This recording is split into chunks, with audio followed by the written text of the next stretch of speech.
کومو خلکو په کوششونو په محنتونو چې دا کار وشو نو زما څه الفاظ نشته چې زه پرې د هغه خلکو شکریه ادا کړم.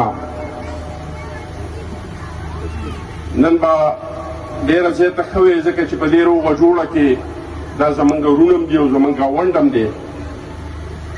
زمونږ دا ځمکې شړې وي نو زمونږ مالونه به راتله د دیو پټو ته به راوختله چې د دیو دا ځمکې شړې وي نو د دیو دا مالونه به راتله ولته به زمونږ په پټو کې لګې وو.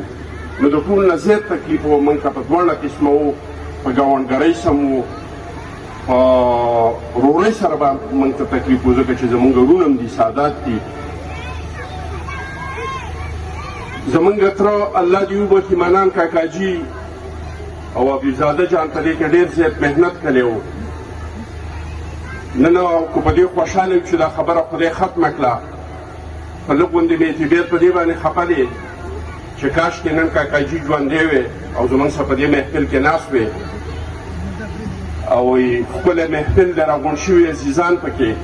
څومره به ښه وی چېرته وی فخر افغان پکې، څومره به ښه وی که نن کاکاجي زموږ سره په دې محفل کې ناست وی.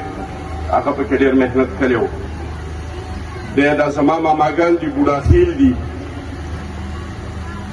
د دیو سره دې الله پاک ډېر زیات ښه وکړي.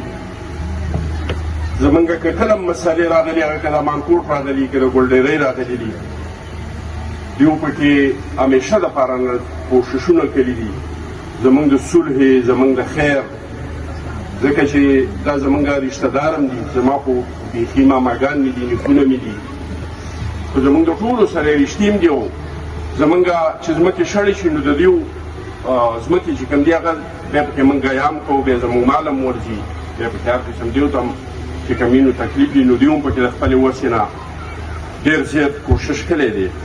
زما ورونو مونږ ټول قوم له من حیث القوم چې د پښتون په خاوره باندې که لر دي او که بر دي مونږ له لږ غونته کې سوچ کول پکار دي.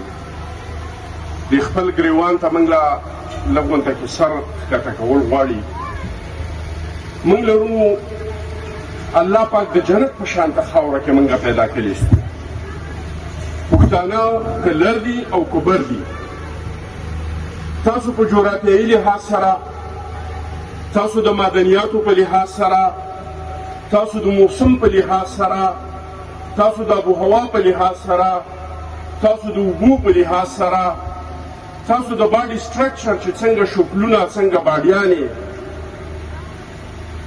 دا چې موږ له خدای پاک کوم څه راکړي دي نو موږ الله تعالی په دې دنیا کې په جنت کې پیدا کړي چې څوک ګرځېدلي بار دنیا یې لیدلې. که چا بار دنیا نه ده لیدلې په دې تبلیغ کې د پنجاب، سند، بلوچستان خو هر سړی لیدلی دی.